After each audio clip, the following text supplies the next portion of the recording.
Think cybersecurity is just about firewalls and antivirus software? Think again. You can have the highest wall in the world, but if the keys are in the wrong hands, or if the lock is a joke, you're in serious trouble. The real defense, the one that truly protects your digital assets, starts much earlier. It starts with who gets into your system.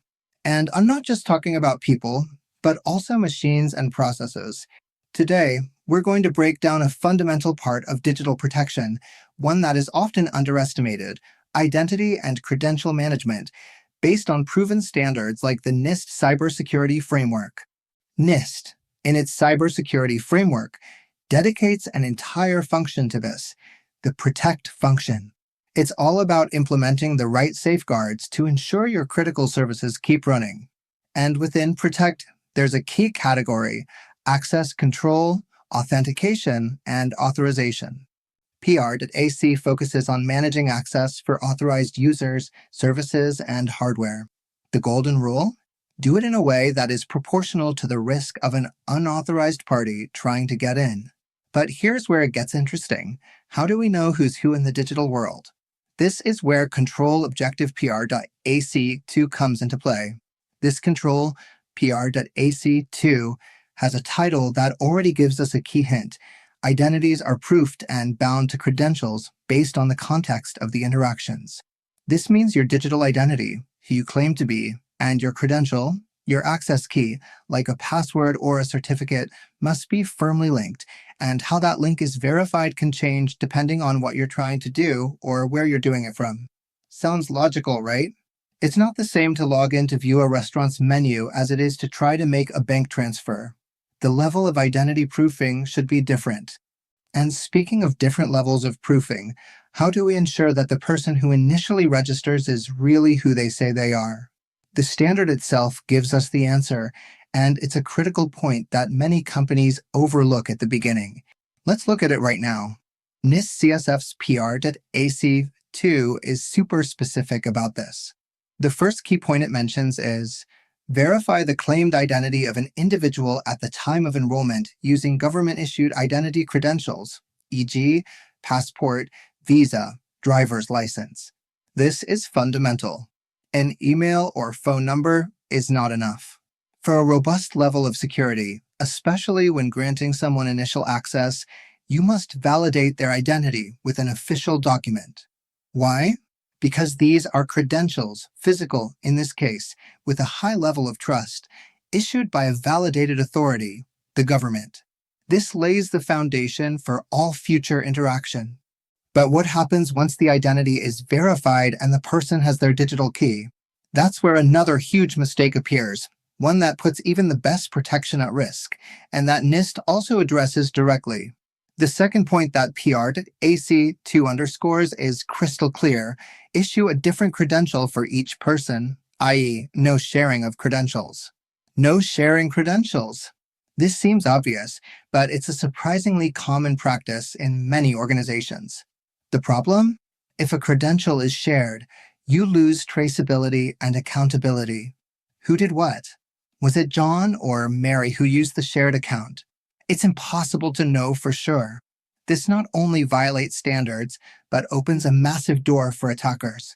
And speaking of attackers, frameworks like MITRE show us precisely how they operate. Although MITRE doesn't define how you should verify identities, it does describe the tactics and techniques adversaries use to gain initial access or escalate privileges, many of which exploit weak or compromised credentials. The CISA Red Team report, for example, detailed how attackers were able to move freely through a network after obtaining insecure administrator credentials. This underscores the critical importance of what we're talking about. Poor identity and credential management isn't just a compliance issue, it's a real vulnerability that cybercriminals actively seek out. Other frameworks, like COBIT 4.0, also touch on this topic. Under Control Objective DS5, Ensure System Security, COBIT DS 5.3 states that all users must be uniquely identifiable in the IT systems, which aligns with NIST's idea of not sharing credentials. While COBIT lays an important foundation for identity management, the NIST CSF in its PR AC2, is more specific about the initial verification methods with government credentials and the explicit prohibition of sharing credentials, giving us that practical detail we're looking for. Of course, here is the professional translation of the provided video script from Spanish to natural-sounding American English. Long-form video, real defense starts with who gets into your network identity and credential protection. Think cybersecurity is just about firewalls and antivirus software? Think again. You can have the highest wall in the world, but if the keys are in the wrong hands, or if the lock is a joke, you're in serious trouble. The real defense, the one that truly protects your digital assets, starts much earlier. It starts with who gets into your system. And I'm not just talking about people, but also machines and processes. Today, we're going to break down a fundamental part of digital protection, one that is often underestimated: identity and credential management, based on proven standards like the NIST Cybersecurity Framework. NIST, in its cybersecurity framework, dedicates an entire function to this, the protect function. It's all about implementing the right safeguards to ensure your critical services keep running. And within protect, there's a key category: access control, authentication, and authorization. PR.AC focuses on managing access for authorized users, services, and hardware. The golden rule? Do it in a way that is proportional to the risk of an unauthorized party trying to get in. But here's where it gets interesting. How do we know who's who in the digital world? This is where control objective PR.AC2 comes into play. This control PR.AC2 has a title that already gives us a key hint. Identities are proofed and bound to credentials based on the context of the interactions.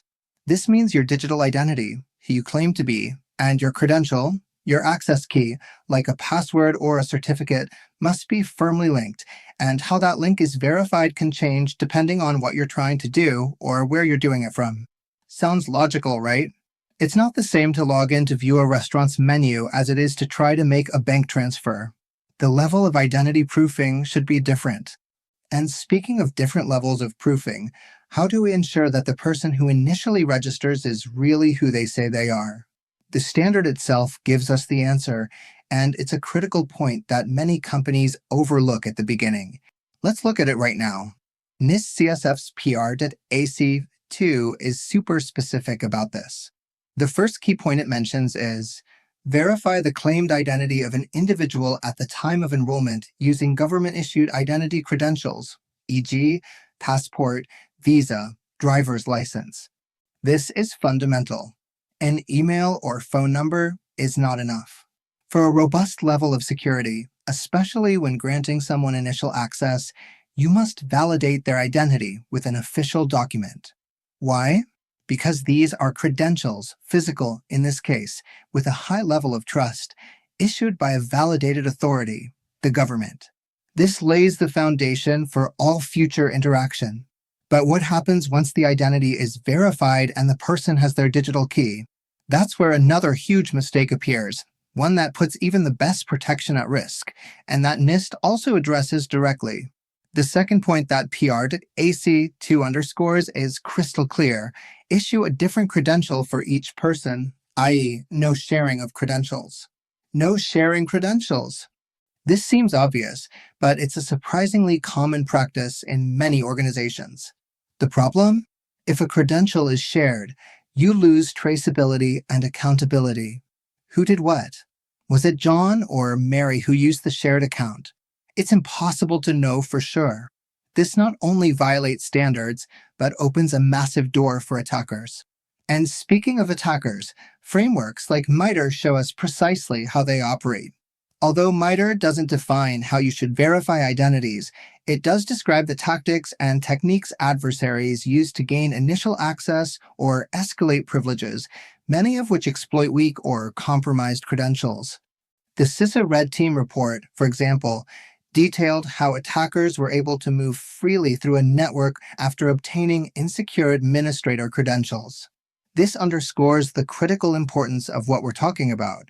Poor identity and credential management isn't just a compliance issue, It's a real vulnerability that cybercriminals actively seek out. Other frameworks, like COBIT 4.0, also touch on this topic. Under Control Objective DS5, ensure system security. COBIT DS 5.3 states that all users must be uniquely identifiable in the IT systems, which aligns with NIST's idea of not sharing credentials. While COBIT lays an important foundation for identity management, the NIST CSF, in its PR AC2, is more specific about the initial verification methods with government credentials and the explicit prohibition of sharing credentials, giving us that practical detail we're looking for. Implementing these controls in the real world presents its own challenges. How do we balance security and user experience? What technologies can help us? And more importantly, how can we measure if we're doing it right? In short, protecting your digital environment starts with ensuring that only the right people have access, with verified identities and unique credentials. The NIST Cybersecurity Framework, particularly PR AC2, provides us with clear, actionable requirements to achieve this. Verify identities with official documents at the start. Ensure every person has their own digital key. No sharing, and link identity and credential based on context. Implementing these principles, which are also supported by the need for unique identification in COBIT DS 5.3, is one of the most important layers of protection you can build. Ignoring it, as real-world cases show, is an invitation for attackers to walk right in. If you want to see how to put this into practice, understand the challenges, and discover the tools that can help, subscribe to this channel and hit the notification bell. Give this video a thumbs up if you found this analysis helpful, and comment below on the biggest identity or credential challenge in your organization.